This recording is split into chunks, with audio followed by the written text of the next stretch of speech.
Hello everyone, कैसे हैं आप लोग। Welcome to my channel for class 12 business studies और financial marketing management videos. Subscribe my channel and hit the bell icon.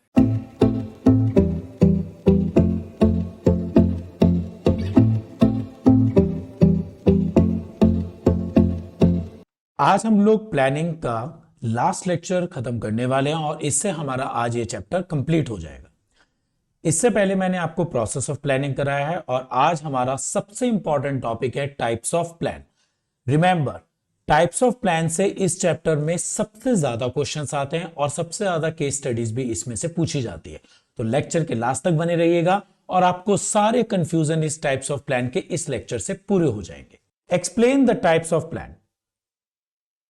Organisations require planning before making decision. देखो, सीधी सी बात है, कोई भी ऑर्गेनाइजेशन डिसीजन लेने से पहले कोई ना कोई तो प्लान करेगा related to their business operations और प्रोजेक्ट, चाहे वो उनका कोई बिजनेस ऑपरेशन हो या उन्हें किसी भी प्रोजेक्ट पे काम करना हो। Plans can be categorised into different type based on their use and planning duration. अब प्लान जो होते हैं अलग अलग तरीके के होते हैं, उनकी कैटेगरी अलग अलग हो सकती है, उनके टाइम पीरियड के हिसाब से भी हम उनको अलग अलग कैटेगरी में डिवाइड कर सकते हैं। तो अगर मैं प्लान को डिवाइड करता हूं तो हमारे दो तरीके के प्लान होते हैं, सिंगल यूज प्लान और standing plan. Single use plan develop for one time event और प्रोजेक्ट। सिंगल यूज प्लान हमेशा किसी एक इवेंट जो सिर्फ वंस इन ए वाइल होनी होती है या बहुत इररेगुलर होती है उनके लिए हम लोग बनाते हैं।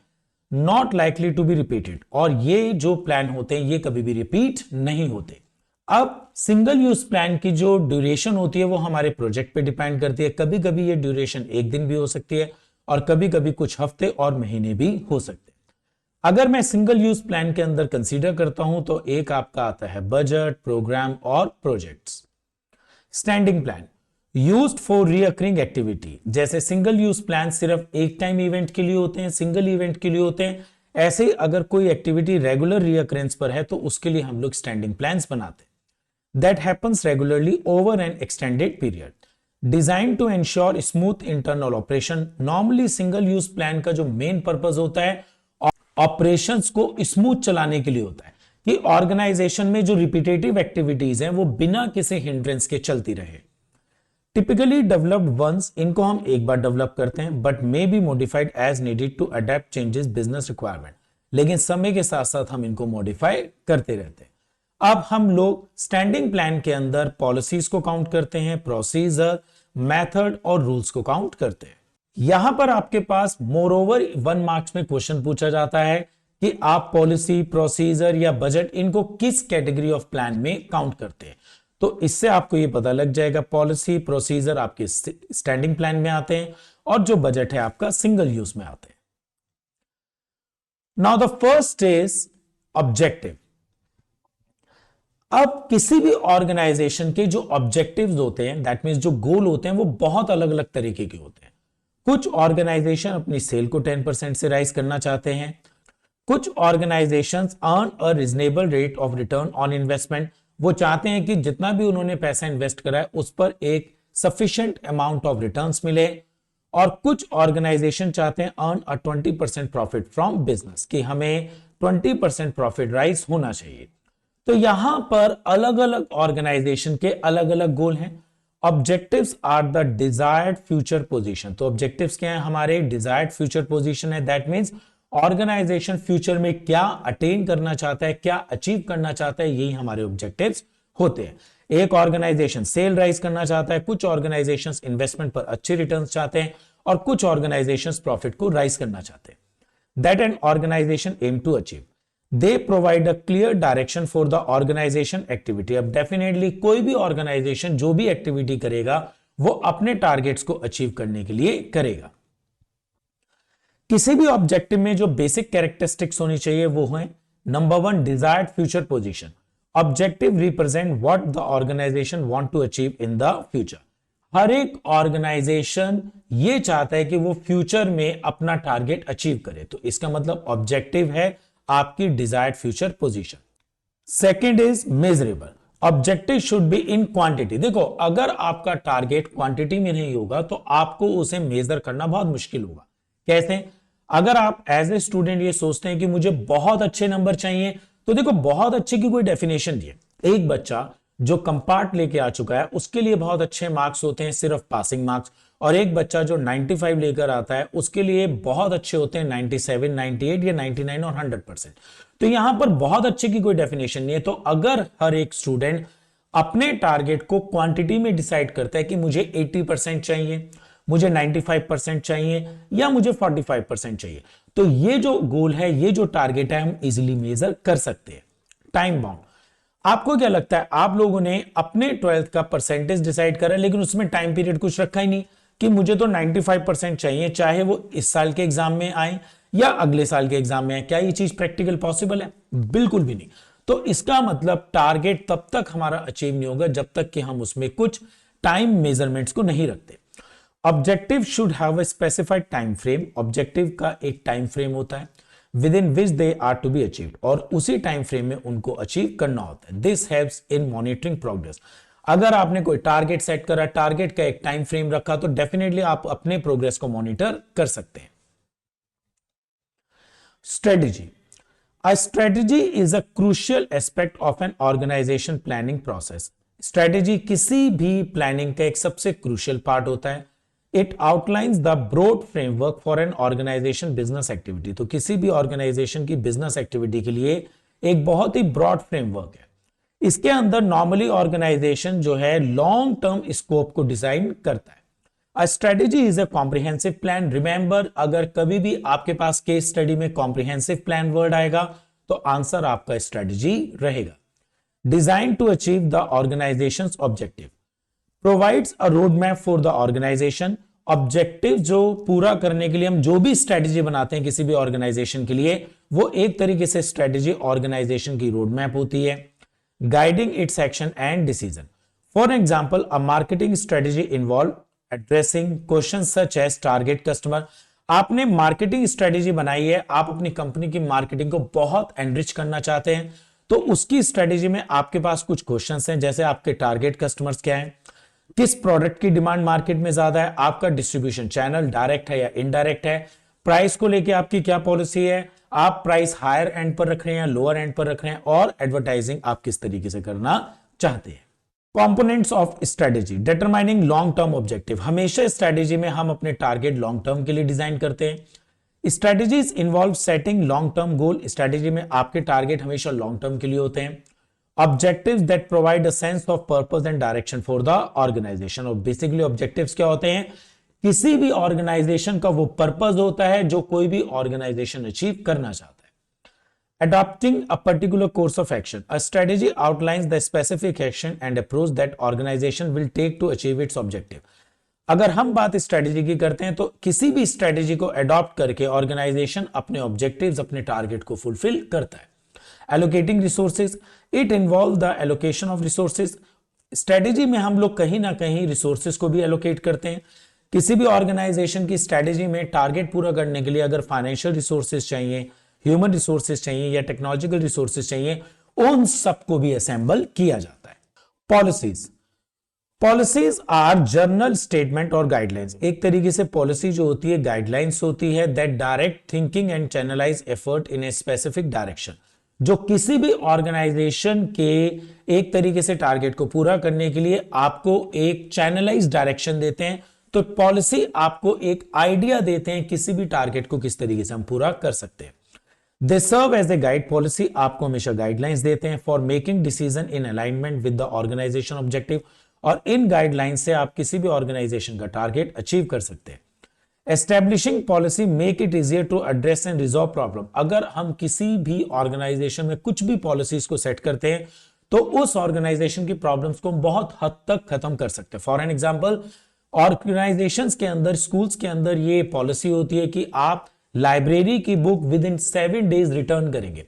तो अब जो स्टूडेंट से बुक वापस आने की प्रॉब्लम है, इस पॉलिसी को डिजाइन करते ही वो सारी की सारी प्रॉब्लम्स खत्म हो जाती है। टाइप्स ऑफ पॉलिसीज, तो अगर मैं पॉलिसीज की बात करता हूं तो ऑर्गेनाइजेशन में दो तरीके की पॉलिसीज होती है, मेजर और minor. Major policies are typically intended for public knowledge. Major policy जो होती है वो पब्लिक के लिए होती है। May be relevant to customer, ये पॉलिसीज हमेशा कस्टमर, क्लाइंट्स, कॉम्पिटिटर्स के लिए होती है। For example, quality assurance, policy environment से रिलेटेड, ये सब के सब हमारे या तो कस्टमर से रिलेटेड है, क्लाइंट से रिलेटेड है, या कॉम्पिटिटर से रिलेटेड होती है। Minor policy, these are meant for internal use. अगर ऑर्गेनाइजेशन अपने खुद के यूज के लिए कोई भी पॉलिसी बनाता है, उनको हम लोग माइनर पॉलिसी कहते हैं। And content detail information important for employees. अब देखिएगा, किसी भी ऑर्गेनाइजेशन के अंदर एम्प्लॉयज काम करते हैं, तो एक तरीके से ये पॉलिसीज जो है एम्प्लॉयज के लिए बनती हैं। नॉर्मली उनको रिक्रूट करने का प्रोसेस, उनके सेफ्टी प्रोटोकॉल के प्रोसेस, और इसके अलावा जो हमारे एचआर की पॉलिसीज होती है। प्रोसीजर, अगर मान लिया मैं आपसे ये कहता हूं कि चाय कैसे बनाते हैं, और आप मुझे एकदम कहें कि सर आप चाय को गैस से, फ्राईपैन को गैस से उतार के छान लीजिएगा, तो मैं आपसे क्या पूछूंगा कि बेटा हमने गैस को ऑन कब किया था और हमने फ्राईपैन के अंदर चाय बनाने के इंग्रेडिएंट्स कब डाले। इसका मतलब आप जब मुझे प्रॉपरली बताएंगे कि चाय कैसे बनाई जाती है, तो आप मुझे उसको स्टेप 1 से बताएंगे और स्टेप एंड तक लेकर जाएंगे। तो एक तरीके से हम कह सकते हैं प्रोसीजर आपके रूटीन स्टेप होते हैं, सीक्वेंशियल स्टेप्स होते हैं that provide instruction on how to carry out specific activities. और ये जो प्रोसीजर होते हैं, स्टेप्स होते हैं, आपको इंस्ट्रक्शंस देते हैं किसी भी एक्टिविटी को कैसे पूरा किया जा सकता है। They specify the exact manner in which the task और प्रोसेस शुड बी परफॉर्म। और प्रोसीजर जो होते हैं आपको हमेशा एक एग्जैक्ट मैनर बताते हैं, वो तरीका बताते हैं कि इस तरीके से हम लोग किसी भी काम को पूरा कर सकते हैं। अगर मैं प्रोसीजर के कैरेक्टरिस्टिक्स की बात करता हूं, ये हमारे रूटीन स्टेप्स हैं। Procedure are typically use for routine और रिपीटेटिव एक्टिविटीज। प्रोसीजर जो है हमारे रूटीन और रिपीटेटिव एक्टिविटीज के लिए होती है दैट अकर रेगुलरली, जो किसी भी ऑर्गेनाइजेशन में रेगुलर होती है। They are presented in a chronological और step by step order. Remember, procedure का कभी भी ऑर्डर ब्रेक नहीं हो सकता है। इस वजह से आपने जब भी प्लानिंग का प्रोसेस करा है या स्टाफिंग का प्रोसेस करा है, सबके स्टेप्स को आपने एक ऑर्डर में याद करा है। अब ये क्वेश्चन बहुत ज्यादा इंपॉर्टेंट होता है, पॉलिसी और प्रोसीजर में क्या रिलेशन है। Policies and procedure are closely interlinked. Policies provide the overall framework and guidelines within which procedure are developed. मतलब आपके लिए पॉलिसीज जो हैं सबसे ऊपर होती हैं, और इन पॉलिसीज के अंदर ही हम लोग प्रोसीजर्स को डेवलप करते हैं। तो इसका मतलब क्या हुआ, हमने किसी टारगेट को पूरा करने के लिए पहले पॉलिसी बनाई, और उस पॉलिसी को अचीव करने के लिए हमारे जो स्टेप्स होंगे वो सब प्रोसीजर कहलाए जाएंगे। Now the method. देखो, किसी भी ऑर्गेनाइजेशन में किसी भी काम को करने के बहुत सारे मेथड होते हैं।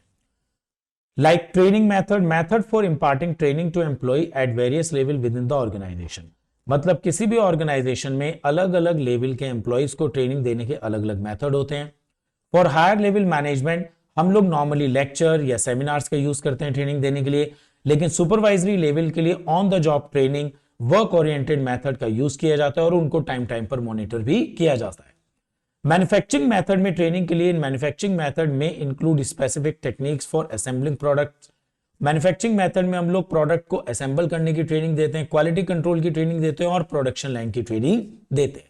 तो इसका मतलब किसी भी ऑर्गेनाइजेशन में ट्रेनिंग देने के अलग अलग मेथड होते हैं, और ये जो मेथड होते हैं one of the best method choose किया जाता है टारगेट को अचीव करने के लिए। बेस्ट मेथड, बेस्ट ट्रेनिंग जो होती है कहीं ना कहीं ऑर्गेनाइजेशन के टारगेट को इजीली फुलफिल कराती है। Method refers to the prescribed way or approaches for performing specific task. Method जो होता है कहीं ना कहीं हमारा एक ऐसा वे होता है जो किसी भी टारगेट को पूरा करने में हेल्प करता है, और activities within an organization. They define the manner in which a particular step or aspect of a task should be executed. अब ये मैनर जो होते हैं कहीं ना कहीं हमें ये बताते हैं कि किसी भी टास्क को हम किस तरीके से एग्जीक्यूट कर सकते हैं। Method can vary from one task to another. Method जो होते हैं एक टास्क से दूसरे टास्क में अलग अलग होते हैं। जैसे ट्रेनिंग के मेथड ले लीजिएगा, आप टॉप लेवल को सेमिनार से ट्रेनिंग दे रहे हैं, और जबकि सुपरवाइजरी लेवल को ऑन द जॉब ट्रेनिंग दे रहे हैं। And selecting the right method can lead to increased efficiency and cost saving. अगर आपका मेथड बहुत अच्छा होगा तो कहीं ना कहीं आपकी एफिशिएंसी राइज होगी ही होगी, और कॉस्ट भी सेव होगी। अब अलग अलग मेथड हम अलग अलग टास्क के हिसाब से हमेशा डिजाइन करते हैं, ताकि मेथड अगर सही होगा तो हमारी कॉस्ट कम आएगी और एफिशिएंसी बढ़ेगी। अगर मैं मेथड की इंपॉर्टेंस की बात करता हूं तो फर्स्ट आती है efficiency. Properly chosen method can lead to greater efficiency. अगर आपका मेथड बहुत अच्छा है तो ऑर्गेनाइजेशन में काम करने वाले स्टाफ की एफिशिएंसी बढ़ेगी। Quality, the right method can contribute to improve product और सर्विस क्वालिटी। अगर आपने अपने एम्प्लॉयज को अच्छे मेथड से ट्रेनिंग दी है तो क्वालिटी ऑफ प्रोडक्ट और उनकी सर्विसेज बढ़ जाएंगे। Cost saving, efficient method can reduce the cost by saving time and resources. अगर आपका मेथड बहुत इफेक्टिव है तो कहीं ना कहीं आपकी कॉस्ट कम होगी और आपका टाइम भी बचेगा। Training effectiveness, in training and development the choice of method can impact the effectiveness of employees. अगर आप ट्रेनिंग और डेवलपमेंट करते हैं तो कहीं ना कहीं एक अच्छी ट्रेनिंग जो होती है आपके मेथड में इंपैक्ट लाती है इफेक्टिवनेस और एम्प्लॉयज के लर्निंग में। रूल्स, यहां पर हम रूल से रिलेटेड बहुत सारे एग्जांपल्स ले सकते हैं। Dress code rule, an organisation में have a rule that specifies the type of attire employees must wear to work. अब किसी भी ऑर्गेनाइजेशन के अंदर अलग अलग ड्रेस को लेके रूल होते हैं जो उनकी यूनिफॉर्म होती है, जो एम्प्लॉयज के लिए कंपलसरी होती है पहनना। सेफ्टी रूल्स, इन मैन्युफैक्चरिंग और construction project there can be the rules that mandate the use of safety gear. Manufacturing unit हो या कंस्ट्रक्शन यूनिट हो, दोनों को अपने एम्प्लॉयज के लिए सेफ्टी रूल्स को फुलफिल करना मैंडेटरी होता है, लाइक हेलमेट को पहनना, ग्लव्स को पहनना, सेफ्टी ग्लासेस को पहनना। Attendance rule, a rule might specify the working hours and punctuality expectation for employ. Organizations के अंदर यह भी रूल होता है कि ऑर्गेनाइजेशन के अंदर जितने भी एम्प्लॉयज काम करेंगे उनके फिक्स वर्किंग आवर्स हैं। एक दिन में मिनिमम 8 या 7 जितने भी आवर्स उन्हें काम करने के लिए कहा जाएगा उतने वो करेंगे और स्टाफ बहुत पंक्चुअल होगा। तो अगर आप देखिएगा ये हमारे पास बहुत सारे एग्जांपल थे रूल्स के। तो rules are specific and explicit statement that dictate what action must be taken और avoid within an organisation. तो रूल्स क्या है? आपके बहुत सिंपल टाइप के प्लान हैं जो आपको सिर्फ ये बताते हैं कि आपको ऑर्गेनाइजेशन में क्या करना है और क्या नहीं करना है। Unlike policy and procedure, rules typically do not allow any flexibility. अब देखिएगा पॉलिसी और प्रोसीजर में आप समय के साथ साथ चेंजेस ला सकते हैं, लेकिन रूल्स के साथ ऐसा नहीं हो सकता। तो इसीलिए हम रूल्स को सिंपलेस्ट टाइप ऑफ प्लान कहते हैं।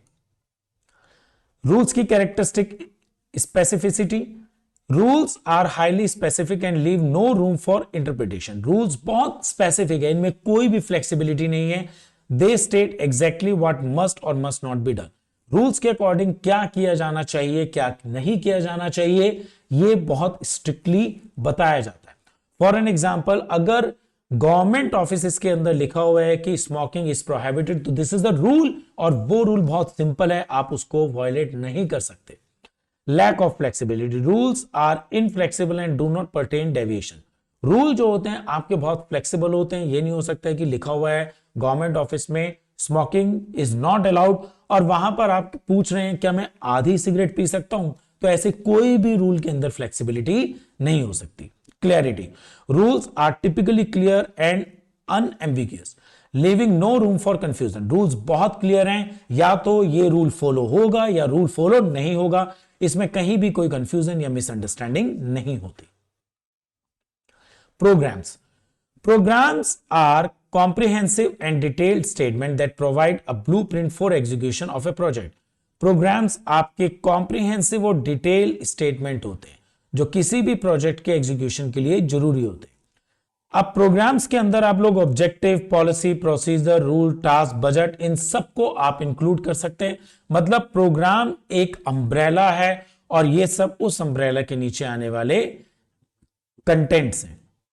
Program of any project include the organizational policy and its alignment with the overall business plan. Program के अंदर किसी भी प्रोजेक्ट को हम अलाइन करते हैं ऑर्गेनाइजेशन की पॉलिसी के साथ, like construction of a shopping mall. अब अगर मैं कोई प्रोग्राम बना रहा हूं शॉपिंग मॉल के कंस्ट्रक्शन को, तो डेफिनेटली मेरा ऑब्जेक्टिव भी है, उसके लिए मुझे पॉलिसीज भी बनानी पड़ेंगी, कुछ स्टेप्स भी मिलूंगा, कुछ रूल्स भी बनाए जाएंगे और बजट भी उसका डिजाइन किया जाएगा।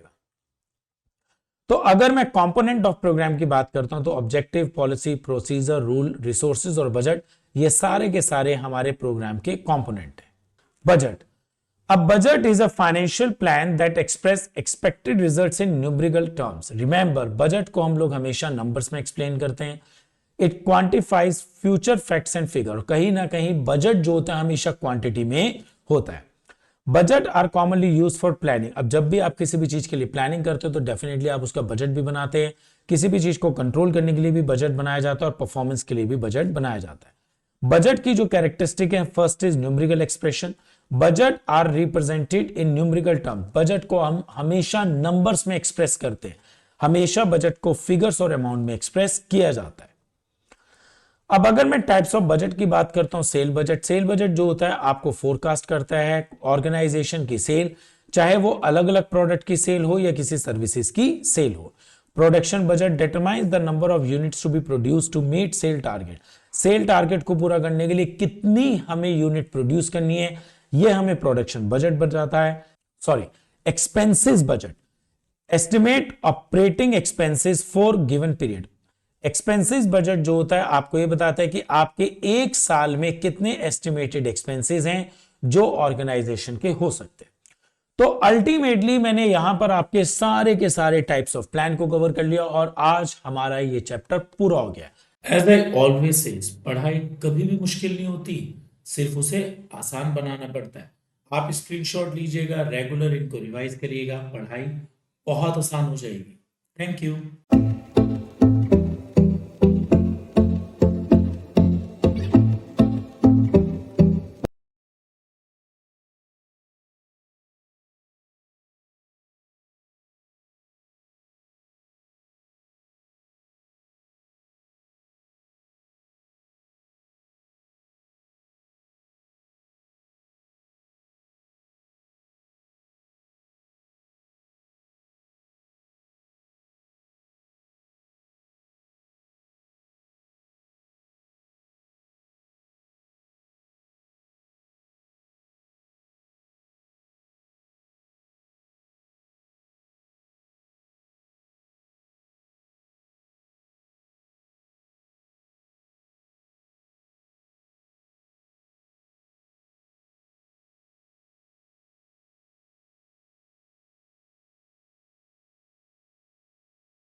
एज आई ऑलवेज सेज, पढ़ाई कभी भी मुश्किल नहीं होती, सिर्फ उसे आसान बनाना पड़ता है। आप स्क्रीनशॉट लीजिएगा, रेगुलर इनको रिवाइज करिएगा, पढ़ाई बहुत आसान हो जाएगी। Thank you.